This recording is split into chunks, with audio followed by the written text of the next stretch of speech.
Good boy. Good boy. We're at the Brevard County Sheriff's Office Paws and Stripes program, where they host a program for law enforcement therapy dogs. A therapy dog is used to comfort victims of crime in times of severe stress. We are unique. We're the only one that specializes in dogs, therapy dogs for law enforcement in the whole country. What our goal is to get kids, children that have been the victim of crime, get them to disclose what had happened from them. Prior to trying this program, only about 34% of the kids were actually opening up, telling our agents and our investigators what had happened to them, what type of crime had taken place.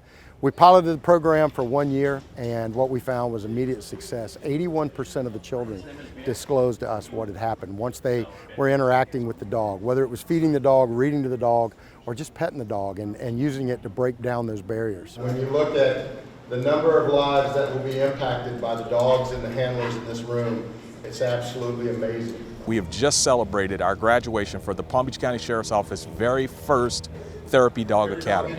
We have 4 new dogs that came out of this. These dogs will respond to sexual assaults, domestic violence. We do school programs. These dogs will respond to homicides, suicides, car crashes, catastrophic events, different things. There's a wide scale that we will utilize these dogs for. All of the dogs that you see that have graduated today are rescue dogs from Big Dog Ranch Rescue. Big Dog Ranch Rescue is a facility that takes in dogs that may be unwanted, may have been left on the side of the road. These dogs that we selected about 3 months ago have gone to better than 300 hours worth of training in order to certify today in the process of what we're doing. Good job. We do a lot of obedience training first to get the handlers used to handling the dogs and understanding how they've been trained. And then each day, we escalate the amount of stress and activity that the dog has to perform with the handler to make sure that the handler can control the dog in those situations. We have obstacles set up to see what may be of an environmental concern to the dog. We had hula hoops out here. We had toys. Oh, good boy.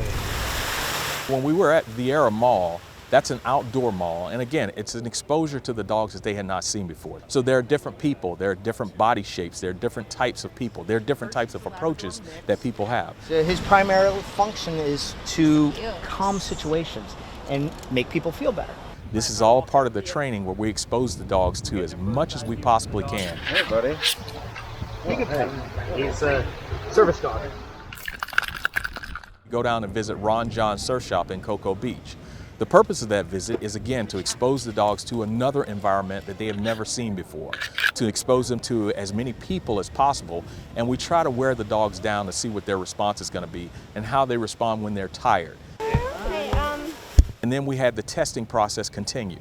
That testing process was the 20-foot sit-stay. In the end, we do a mock interview where we have 2 young persons set up in an apartment inside of the facility here, the training facility.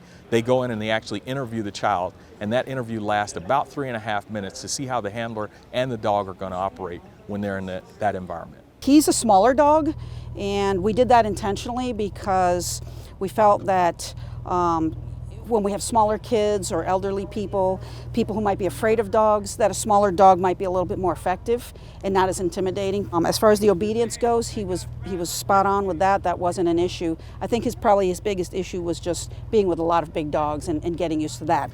Our Sheriff Rick Bradshaw, and his progressive leadership has allowed us this opportunity to expand this program. And now we have a dog in every region.